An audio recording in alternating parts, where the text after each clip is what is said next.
Բարձրագույն կրթության միջավայրի հետ կապված խնդիրների մասին զրուցում ենք Երևանի Պետական համալսարանի սոցիոլոգիայի ֆակուլտետի դասախոս Ավետիք Մեջլումյանի հետ։ Ավետիք, իմ մոտ այսպիսի տպավորություն կա, որ կրթության համակարգը շատ հաճախ հանդես է գալիս այսպես երկու դեմքով, հա, մի դեմքը այն է, որ կրթությունը մեր ազգի ապագան է, երեխաները մեր հույսն են, դասախոսները, ուսուցիչները, մանկավարժները մեր ազգի ողնաշարն են, գիտելիքահենք տնտեսություն, առաջնահերթությունը եւ այլն, եւ մյուս երեսը այն է, որ կրթական համակարգը այդքան էլ իդեալական կամ լոզունգներով, կամ կարգախոսներով, կամ բարձր չափանիշներով առաջնորդվող մի համակարգ չէ եւ իր մեջ գրեթե ամբողջությամբ ներառում է բոլոր այն խնդիրները, արատները, որոնք կան հասարակության մեջ։ Իհարկե սա բոլոր երկրների կրթական համակարգին է բնորոշ, բայց վերջին տարիներին նկատվում է, որ այս առաջին իրականությունը, որտեղ մենք խոսում ենք բարձրագոչ բառերով, եւ երկրորդ իրականությունը, որ այսպես ասենք իրական հարաբերություններն են, իրարից գնալով ավելի հեռանում են, եւ խնդիրն այն է, որ հասարակությունը ավելի շատ լուրջ է ընդունում այս երկրորդ իրականությունը, որտեղ հարաբերությունների իրական process-ների վրա է ամեն ինչ կառուցված, հա։ Դուք բավական այսպես խորությամբ ուսումնասիրել եք կոռուպցիայի հետ կապված երևույթները կրթության ոլորտում։ Այ որ դրսևորումներն են, որ կրթության միջավայրի վրա նեգատիվ բացասական ազդեցություն են ունենում։ Կոռուպցիայի ավանդական դրսևորումներին երևի թե անդրադառնալու կարիք չկա, որովհետև այդ ամենը լավ գիտենք, սկսած կաշառքից, այն ամենաավանդական ձևերից մեկը, բայց հիմա իմ կարծիքով ու նաև այն փորձագետների ում հետ, որ ես զրուցել եմ հետազոտությունը իրականացնելու ընթացքում, ավելի կարելի ասել վտանգավոր ձևերի հետ գործ ունենք կոռուպցիայի, որն է վտանգավոր այդ ձևը, որ կոռուպցիան արտաքուստ օրինական ձև կամ տեսք է ստացել։ Ինչ նկատի ունեմ, դա ուսանողներին, ընդհանրապես սովորողներին առաջադրվող պահանջների շարունակական իջեցումն է, ցածրացումն է բուհերի կողմից, եւ ինչով է սա կոռուպցիա, որովհետեւ փոխանակվում է մի հանրային բարիք եւ դա նաեւ կոռուպցիայի ուրեմն սահմաններից մեկն է, որը իրականում իր արժեքին համապատասխան չէ, ավելի պարզ է, թե ասենք տրամադրվում է վկայական բարձրագույն կրթության, որի հիմքում գտնվող գիտելիքները, կարողությունները շատ կասկածելի են։ Այսինքն արդյոք այդ վկայականը ունեցող մարդը իսկապես ունի այդ գիտելիքներն ու կարողությունները։ Եվ սա հենց կոռուպցիայի այն իմաստը, որ մենք տալիս ենք մի բան, որը իրավունք չունենք տալ։ Շատ լավ, փաստորեն հիմա մենք մեկ այլ ծայրահեղության մեջ ենք հայտնվել, որտեղ նախկին ծայրահեղությունը այն էր, որ շատ հաճախ միտումնավոր ձևով ծրագրերը, պահանջները խստացվում էին, որպեսզի ուսանողը չկարողանա հաղթահարել այդ պահանջները եւ ստիպված լինի դիմելու արտագրության կամ միջամտության։ Սա էլ մի ճանապարհ էր, արհեստական բարձրացնել պահանջները, որպեսզի ուսանողը չհաղթահարի եւ գնա կոռուպցիոն քայլերի։ Հիմա ձեր ասածից բխում է, որ հիմա մյուս բևեռն է, այսինքն մենք արհեստականորեն իջեցնում ենք պահանջները եւ որի արդյունքում ուսանողը ստանում է մի բան, որը ըստ էության որակյալ կրթություն չէ։ Այո, մի ծաղրանկար եմ հիշում, ըստ տարիների ներկայացված էր դասախոսի եւ ուսանողների երկխոսությունը 20 տարի առաջ կամ 30 տարի առաջ շնորհակալություն է հայտնում բարձր արդյունքներ ցուցաբերելու համար, 10 տարի առաջ շնորհակալություն է հայտնում, որ մտքերը գրագետ շարադրել են ու արդեն մեր օրերն է գալիս։ Մեր օրերում արդեն շնորհակալություն է հայտնում, որ ներկա են գտնում, որ եկել են ավելի ծայրահեղ տարբերակներ եմ տեսել, երբ որ որպես հարցատոմսի հարց երկու հարցեր, ասել դասախոսի անուն ազգանունը եւ առարկայի անվանումը։ Եվ դրանով ստանալ թվանշան։ Իրականում դա այդքան էլ հեռու չի իրականությունից, միգուցե չափազանցված է այդ ծաղրանկարներում, բայց իրական հիմք կա եւ կրթության պատասխանատուները, դասախոսներն էլ, վարչական կազմից էլ իհարկե ոչ ֆորմալ զրույցների ընթացքում ընդունում են այդ փաստը, այսինքն պարզ բաց տեքստով ասում է, որ բուհը ունի ֆինանսական խնդիր, ուսանողները մեզ պետք են այդ խնդիրը լուծելու համար։ Եվ ինչա տեղի ունենում այդ դրա պատճառով կրթության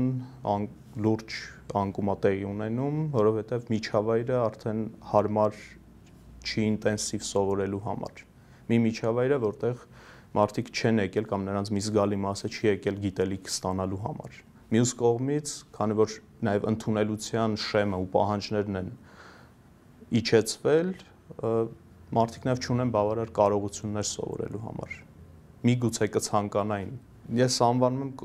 լուր գործարք կամ ստվերային գործարք, որտեղ դրա մասին չի բարձրաձայնվում, բայց երկուստեք լուր համաձայնություն կա դրա շուրջ, այսինքն ձեռնտու է մի կողմին հեշտ եղանակով ճանապարհով ստանալու վկայականը եւ մյուս կողմին իր տարբեր ուրեմն հարցերը լուծելու համար։ Դրանից բխող դրսևորումները որոնք են, որ արդեն այն ավանդական ձևերը, կաշառատվություն եւ այլն դրանց պահանջը դուրս է գալիս, այսինքն կոռուպցիան բարձրանում է արդեն համակարգի մակարդակ։ Ոչ թե անհատներն են իրար հետ համաձայնություն գալիս, դասախոսը ուսանողի հետ կամ որևէ ուրեմն վարչարարի հետ, այլ համակարգը անձի հետ։ Եվ արդեն այստեղ շատ դժվար է ինչ-որ լուծում գտնել, որովհետև դա բարձրացվել է ուրեմն համակարգային մակարդակի։ Շատ լավ։ Նաև հայտնի է, որ ընդհանրապես բարձրագույն կրթության եւ ընդհանրապես կրթության միջավայրի վրա շատ մեծ ազդեցություն է ունենում նաև մարդկային կապիտալը, հա, կոնկրետ պարագայում դասախոսական կազմի խնդիրները։ Դուք հետազոտել եք դասախոսական կազմի հետ կապված խնդիրներ, հա, մարդկային կապիտալի։ Այստեղ ինչ բացահայտումներ եք տեսնում։ Ինձ ավելի հեշտ է խոսել հակառակ դիրքից, այսինքն ուսանողների մարդկային կապիտալի մասին։ Երևի թե իրենք էլ ավելի լավ կխոսեն մեր դասախոսների մարդկային կապիտալի մասին, ուրեմն այստեղ ինչ խնդիր եմ տեսնում, որ ինձ ամենաանհանգստացնող խնդիրներից մեկը, որը նաև կարելի ասել վարկածի տեսք ունի, պետք է հետազոտվի, հաստատվի, դա լեզվի իմացության խնդիրն է։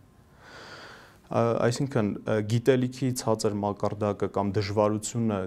գիտելիք ձեռք բերելու ես բացատրում եմ, պայմանավորում եմ լեզվի վատ իմացությամբ։ Խոսքը վերաբերում է բոլոր լեզուներին։ Չէ, մայրենի լեզվին կամ այն լեզվին, որով իրականացվում է ուսուցման լեզվին։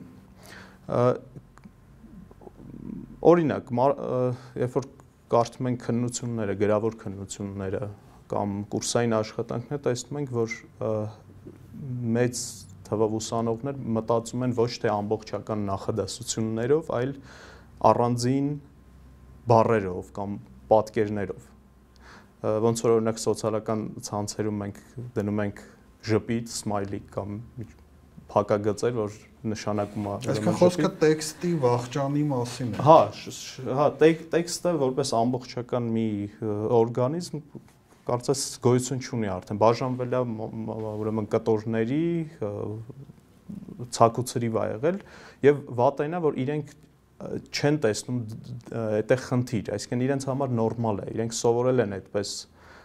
մտածելուն։ Ես փորձի համար ցույց եմ տալիս այլ ուսանողի, ասում եմ ինչ խնդիր ես այստեղ տեսնում, ինքն էլ չի նկատում, որտեվ ինքն էլ է մտածում այդպես կիսատ բառակապակցություններով, կիսատ նախադասություններով։ Այսինքն այստեղ գործ ունենք բավական լուրջ խնդրի հետ, որովհետև փաստորեն ամբողջ ժառանգությունը մշակութային, մարդկային, հա, ստեղծված է տեքստերի միջոցով, մանավանդ գիտության, գրականության ոլորտում, բայց հիմա մենք փաստորեն ունենք ուսանողների մի սերունդ, հա, որը այդ տեքստերի լեզուն այլևս չկարողանում ընկալել։ Հա, դա լեզվի խնդիր չէ։ Իհարկե վատ է, որ մայրենի լեզվին լավ չեն տիրապետում, բայց դա հենց բերում է կրթության որակին ու իրենց գիտելիքների ուրեմն պաշարի նեղացմանը։ Եթե մարդ չի տիրապետում լեզվին կամ լավ չի տիրապետում, ուրեմն չի կարող նաև գիտելիք ձեռք բերել կամ արտահայտել դա։ Եթե գիտելիքը հնարավոր չէ արտահայտել տեքստով, ուրեմն դու չունես այդ գիտելիքը։ Այսինքն եւ այստեղ նաև կոնֆլիկտ է առաջանում ինչ առումով, ներքին կոնֆլիկտ, այսինքն ուսանողը նշում է, որ ես գիտեմ, բայց դրա արտահայտչամիջոցները զարգացած չեն, ինտուիտիվ պատկերացում կա գիտելիքի։ Կարող ասել, որ սա հիմնական պատճառներից մեկը նաև այն է, որ մենք ներդրել ենք քննությունների տեստային համակարգը, որը ուսանողներից պահանջում է ընդհանրապես վանդակի մեջ նշում կատարել, եւ մենք այսօր այլևս դպրոցներում չունենք այդ շարադրություն, փոխադրություն, թելադրություն, հա, եւ սրա արդյունքը այն է, որ ուսանողները այլևս սովոր կարող ենք ասել, որ թեստային համակարգի արդյունքն է սա։ Նաեւ դրա, բայց երևի ավելի լայն է խնդիրը, այսինքն ընդհանուր դպրոցի կրթության որակի անկումն է կամ ոչ բավարար ուշադրությունը լեզվի ուսուցման հարցերի վրա եւ մի խնդիր էլ կա, որ միգուցե ենթադրում եմ, որովհետեւ խորությամբ չեմ ուսումնասիրել, լեզվի ուսուցումը չի կապակցվում գիտելիքի ձեռքբերմանը։ Այն ինչ որ դպրոցում սովորում են, չեն կապում հետագայում ավելի խորությամբ, ուրեմն այդ հմտությունները ծառայեցնելու նրան, թե ինչպես ձեռք բերել նոր գիտելիք։ Եվ լեզվի հետ կապված մի խնդիր էլ կա, որ սա միայն լեզվի հարց չի, նաեւ տրամաբանության հարց է։ Եթե դու չես կարողանում ամբողջական իմաստալից նախադասություններ կազմել, դու նաև չես կարողանում դրանցից տրամաբանորեն դուրս բերել նոր գիտելիք, չես կարողանում աշխատեցնել տրամաբանության կանոնները։ Շատ լավ, հիմա այս ամենի համատեքստում ինչի համար է մեզ այսօր պետք համալսարանական կրթություն։ Ինչ ենք ուզում մենք համալսարանական կրթության միջոցով անել, ինչի ենք ուզում հասնել։ Հաշվի առնելով այդ լեզվի կարողությունների եւ այլնի խնդիրը, տպավորություն է ստեղծում, որ բարձրագույն կրթության համակարգը հիմա գալիս է լրացնելու դպրոցի բացերը, այսինքն ավագ դպրոցի շարունակություն կամ կցորդ։ Եթե նայում ենք մասնագետ պատրաստելու տեսանկյունից կամ գիտական, ապագա գիտական աշխատողի առաջին աստիճան, տեսնում ենք, որ իր խնդիրները չի լուծում։ Ուղղակի մարդիկ նաև տարիքի բերումով, քանի որ 4 տարի սովորում են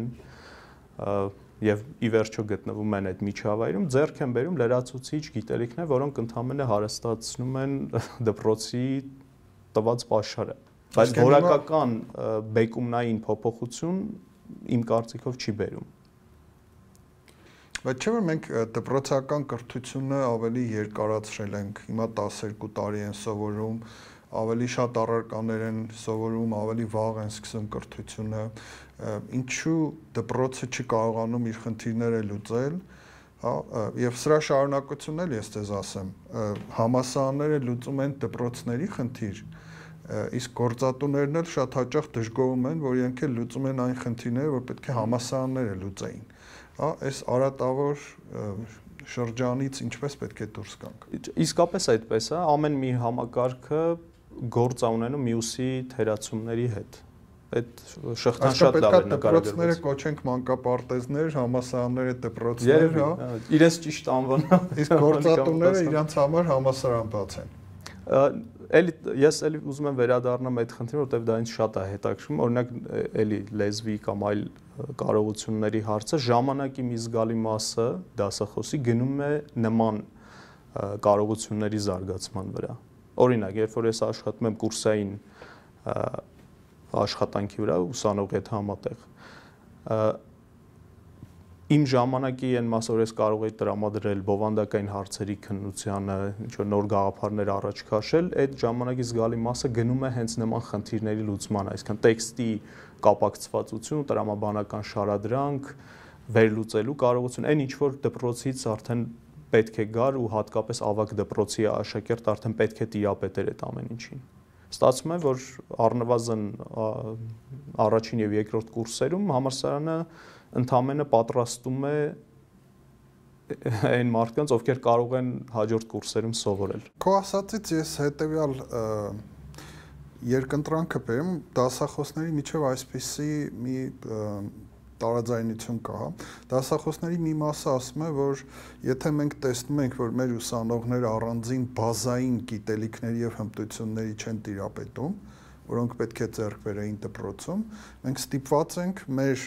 ուսումնառությունը հարմարեցնել այդ իրողությանը, որպեսզի կարողանանք սովորեցնել։ Մյուս մասը ասում է, որ ես չեմ պատրաստվում իմ համալսարանական մակարդակը իջեցնել, որպեսզի հարմարվեմ ուսանողի ռեալ մակարդակին։ Այսպիսի տարաձայնություն եմ ես նկատել դասախոսների միջև։ Ինչ կարծիք եք այս մասին։ Այդ հարցը երևի ամեն հարմար առիթով մենք քննարկում ենք գործընկերների հետ, ինչ թեմայից էլ խոսենք, միշտ վերջում գալիս ենք դրան, որը պետքա լինի դասախոսի դերը, ինձ համար ինչ որ լուծում չեմ գտել։ Երկու տարբերակն էլ ունեն իրենց լավ ու վատ կողմերը։ Վատը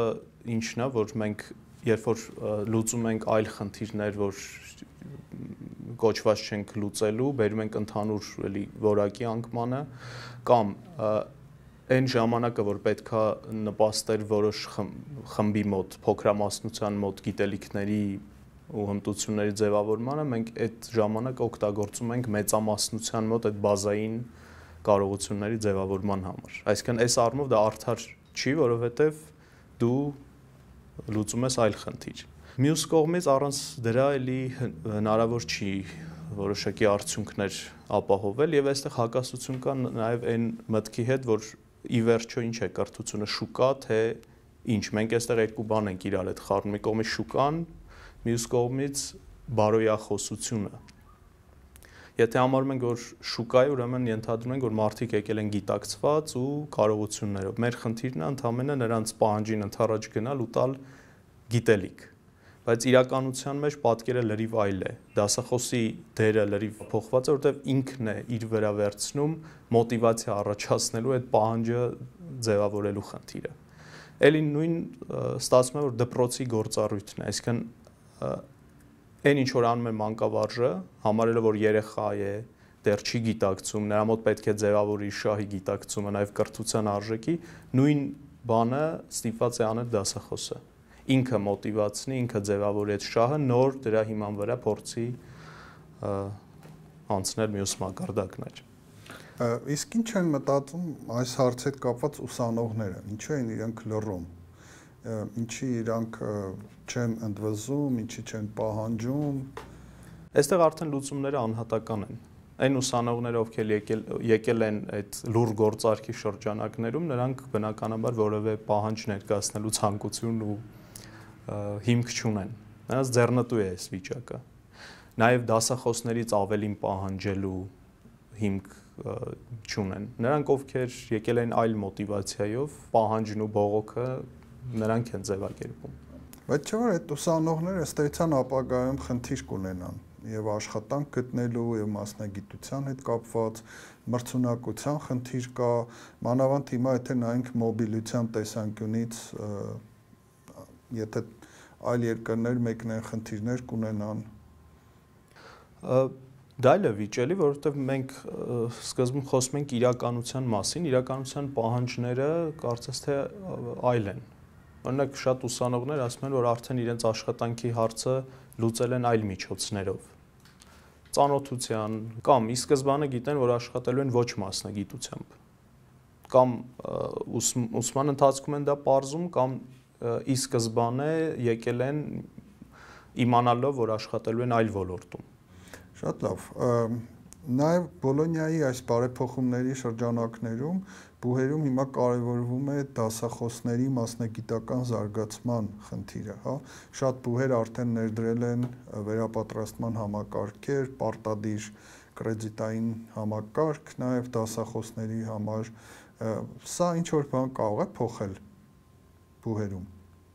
Այդ ծրագիրը դեռ ընթացքի մեջ է, բայց միջանկյալ արդյունքները արդեն ցույց են տալիս, որ դասախոսների շրջանում մեծ դժգոհություն ու ընդդիմացում կա այս ծրագրի նկատմամբ։ Շատերի մոտ տպավորություն է, որ ավելի շատ ձևական նշանակություն ունի։ Պարզ պատճառներով դասախոսների կարիքների գնահատում չկա։ Ով ինչ կարիք ունի, արդյոք տվյալ դասընթացի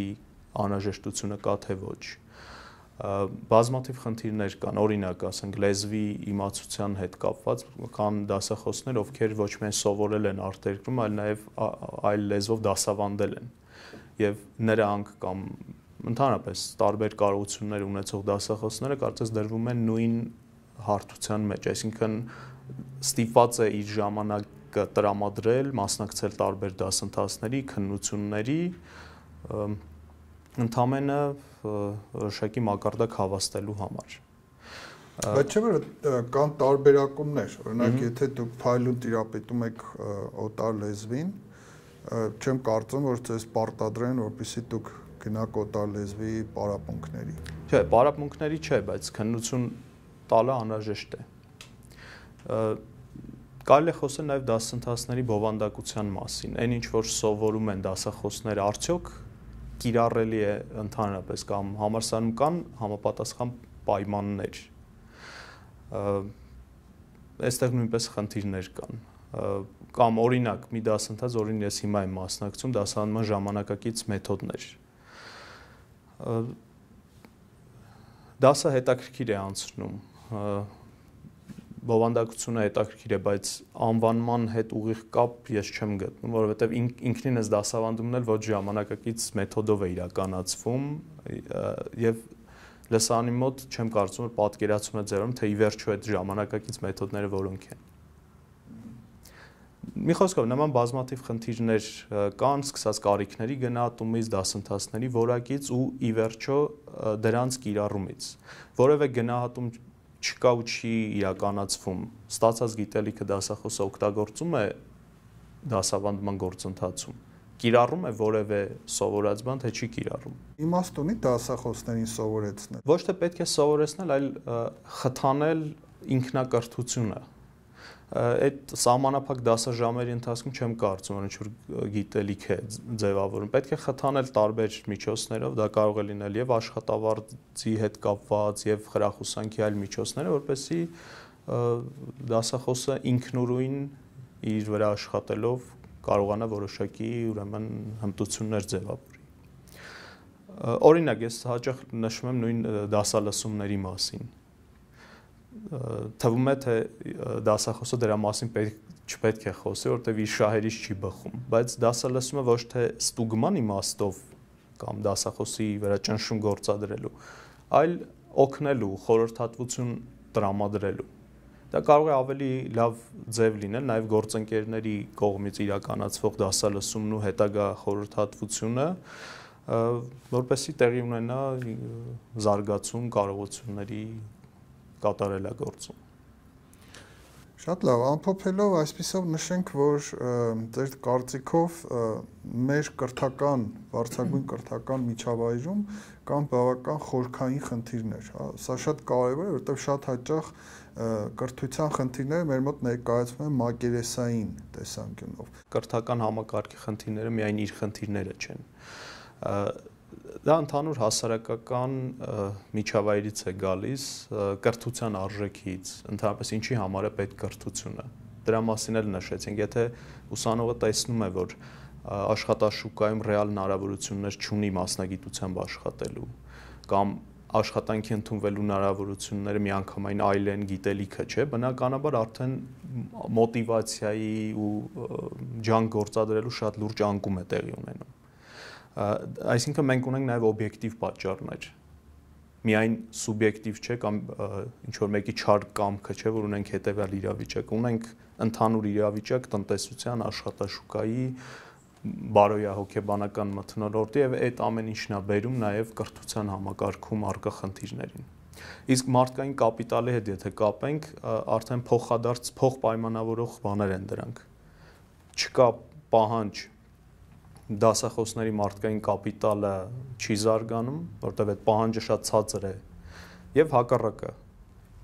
համակարգի կողմից էլ կան ցածր պահանջներ եւ չի զարգանում ուսանողի մարդկային կապիտալը։ Միակ դրական բանը, որ կարող ենք տեսնել, երևի թե մրցակցությունն է, որ բուհերի վերջո միջև մրցակցությունի վերջո կբերի նրան, որ ուսանողները կունենան ընտրության հնարավորություն, այսինքն կիմանան, որ այստեղ ցածր պահանջներն են, այստեղ միայն ձևական կրթությունն է, սա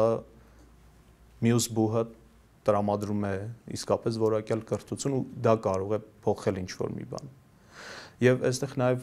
կարևոր է բուհի ընկալման խնդիրը այն տեսանկյունից, որ մեր մոտ կա որոշակի իներցիա պետական բուհ հասկացության։